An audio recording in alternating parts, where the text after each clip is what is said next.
We can now confirm for you, because of what the parents have told us, that 14-year-old Ivy Webster and 16-year-old Brittany Brewer, who up until this moment, there had been an all points bulletin search for these two girls. We were hoping that we would find them. The problem is we have found them, and they have been confirmed as dead. I want to get you now to Caitlin Becker. She's joining us right now. She's a senior reporter at thedailymail.com. Caitlin, what else do we know? Well, Ashleigh, we know that of those 7 people, we believe it was also McFadden's wife and her 3 children. One of those was the girl that the other 2 teenagers were having the sleepover with. And the parents of those 2 girls, which I think 14 and 16, grew very concerned when they didn't hear from their children after about 1 a.m. on Sunday morning. There was one text sent to one of the parents, but at this point, that parent potentially believes that it was not sent from their child. And once that happened, they contacted the authorities. And as you said, the APB went out this all points bulletin looking for these girls. Now, this day, McFadden was supposed to be in court for a hearing on child pornography charges and solicitation of a minor. And apparently the lawyers were at the court in the chambers. He didn't show up when they learned that the police had executed a search warrant on the house and found 7 bodies. Caitlin Becker, I'm going to ask you to stand by, if you will, because Absolutely. Joining me right now live is the mother of one of those teenage girls lost in this tragedy. Malaina Schabell is the mom of 16-year-old Brittany Brewer. I am catching you at your absolute most difficult time, Malaina, and I am so sorry to be joining you. And I'm so sorry for what you're going through right now. What else have the police told you?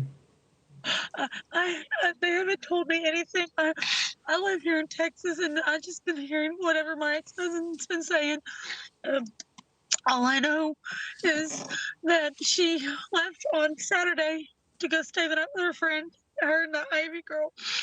And her brother, the last known contact with her, they were at the lake swimming yesterday before coming home. And after they got done swimming, Tiffany, the girl they went to see, her stepdad said, "Load up, I'll take you home." And he never took him home, and I haven't heard from her since. Malaina, had Brittany been to Tiffany's house before with this Jesse McFadden, her stepfather? She's been there several times, multiple times, and spent the weekends with her. She actually went and spent almost a week, like 4 or 5 days with her during Christmas break. It was almost once a month or twice, at least either once or twice a month. She went and spent the weekend with her. And there was no suspicion at all of what Jesse McFadden's background was. No one had ever informed you. Holly, the mother of Tiffany, had never informed you about Jesse's background as a sex offender. No, I mean, no.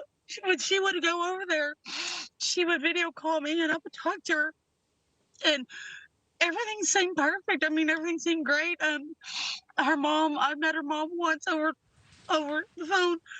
And I mean, she never said anything. My ex-husband, Brittany's dad, didn't know either. He told me today, he said if I'd have known, Brittany was gone. And the news, I don't know if y'all got it correct. She's not 16. She just turned 15 last Saturday on the 22nd of April. I am so sorry, Malaina. What happened this weekend? When was the last time you were able to talk with Brittany? The last time I saw her was last Sunday when I went to Oklahoma for her and her brother's birthday party. And I got to spend several hours with her.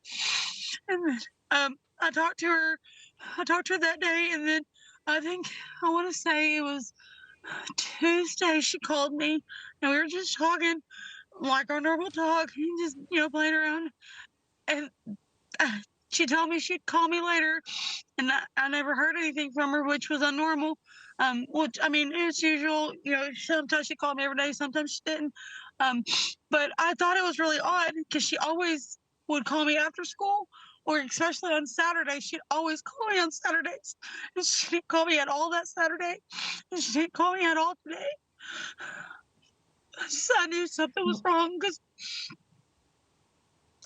she wasn't answering I tried to call her. I got online on her Facebook and I tried calling her, video calling her, and I messaged her and she wouldn't respond. And it showed she was online, but she wouldn't respond. So I knew something was wrong. Thank you for watching. Go to newsnationnow.com to find NewsNation on your television provider. And don't forget to click the red subscribe button below to get more of NewsNation's fact-driven, unbiased coverage.